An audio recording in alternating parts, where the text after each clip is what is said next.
Hey hockey fans, big news. The Edmonton Oilers have traded forward Milan Lucic to the Calgary Flames in exchange for forward James Neal.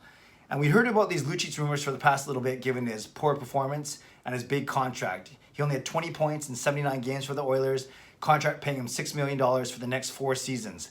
James Neal, almost the same, 19 points instead of 20, but in fewer games, in 63 games, and his contract pays him $5.75 million over the next 4 years. So on the surface, from a production level and from a contract level, it's basically a wash. The contract, Lucic's contract, only $250,000 more for the next 4 seasons, so $1 million more.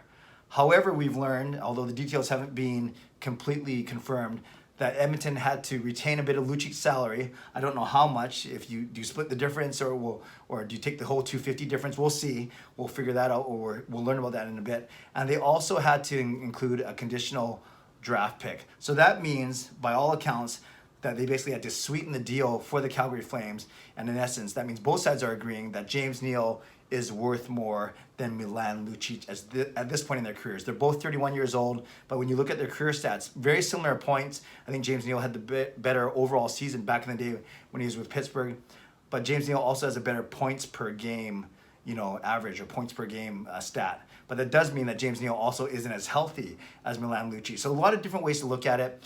I'm curious, hockey fans, who do you think won this trade? The Calgary Flames getting Lucic, or the Edmonton Oilers getting James Neal?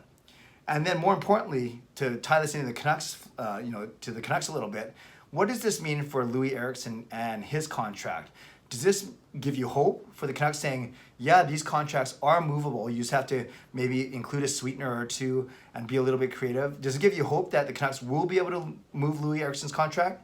Or is it the opposite for you? Do you feel like, oh, this is no good, that means those are two fewer teams, the Oilers and the Flames, that the Canucks won't be able to deal with, and therefore the market, if there was any market for Loui Eriksson, has shrunk even further? Or maybe the Canucks do something crazy and still trade Eriksson for Lucic or for Neal, just from Edmonton and Calgary opposite. You know what I'm getting at. So many angles. So 2 questions for you Canucks fans especially. Number 1, who do you think won this trade, the Oilers or the Flames? And number 2, does this mean it's more likely that Eriksson gets moved or less likely that Eriksson gets moved? Leave a comment below. I'd love to read, react, and reply as always. Subscribe if you like to, like this video if you like to. Enjoy the day. God bless, and go Canucks go.